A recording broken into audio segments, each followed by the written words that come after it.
প্রথমে তো সামিটটা যখন করা হয়েছে আমাদের কিন্তু এই শিল্পায়নের পরিবেশটাই ছিল না।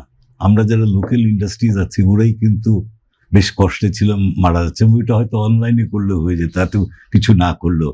মানে আমরা জাস্ট একটা ইমেজ দেখিয়েছি, বাস্তবটা দেখাই নাই। কারণ আমার যদি পাওয়ার না থাকে, ভাই যা বললেন সব ঠিক আছে যে নতুন উদ্যোক্তা আসবে, এমপ্লয়মেন্ট হবে, উইদাউট পাওয়ার, ইলেকট্রিসিটি ছাড়া তো আপনি কিছুই করতে পারবেন না। এখন বড় বড় অনেক ইন্ডাস্ট্রি এখন গ্যাসের জন্য বসে আছে।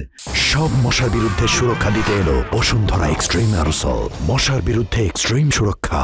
তো এই gas and electricity and power, এটার উপরে বাজেটে অমন কিছু আমি কিছু শুনছি না, এক্সেপ্ট সোলারে হয়তো দিবে। দেখেন এখন সোলারে, আমাদের সোলারটা, গ্রিন এনার্জিটা অনেক আগে থেকে আমরা কথা বলে আসতেছি, অথচ গ্রিন এনার্জি যদি এবার সোলার নিয়ে কথা হচ্ছে, কিন্তু এখন যদি আমি সোলার বসাতে চাই আমার ফ্যাক্টরিতে প্রায় 56% আমি ভ্যাট ট্যাক্স দিব।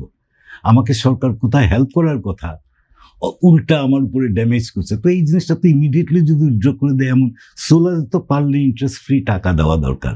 ইলেকট্রিসিটি দেখেন, আমি যদি 2000 একটু পেছনে যাই, ইলেকট্রিসিটি একটু লম্বা করে বলতে চাই, 2004-এ যখন টাটাকে গ্যাস দেওয়ার জন্য বাংলাদেশ তৈরি ছিল, যে 20 ইয়ার্স লং টার্ম গ্যাস দিবে টাটাকে, তখন সরকার এবং বড় বড় থিঙ্ক ট্যাঙ্ক যারা এক্সপার্ট, ওরা সবাই বলেছিল যে আমাদের এত গ্যাস আছে, বিবিয়ানার থেকে দেওয়ার পরেও 30 বছরের রিজার্ভ আছে আমাদের, টাটাকে দিলে কোনো অসুবিধা হবে না।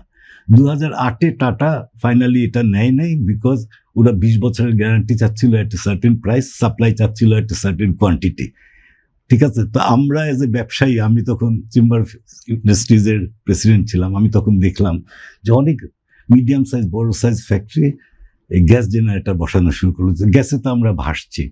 2007-এর পরে বাংলাদেশ হিস্ট্রিতে গ্যাসের এত বড় অভাব কখনো হয় নাই।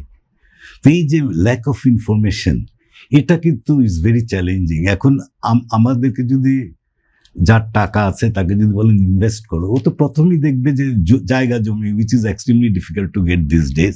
কিন্তু আমাদের ইপিজেড টিপিজেড এখন তো মানে এক্সপোর্ট প্রসেসিং জন্য অনেক জায়গা আছে। কিন্তু আপনি যদি গ্যাস না দিতে পারেন, পাওয়ার যদি না দিতে পারেন, আমি মেশিন এনে কি করবো? তো কোনো সেন্সিবল ব্যবসায়ী ভালো আকারে ইনভেস্ট করবে না আনলেস একদম clarity of power supply is projected. Power নাই, আমরা এটা স্বীকার করছি যে সরকারের একটা লিমিটেশন আছে।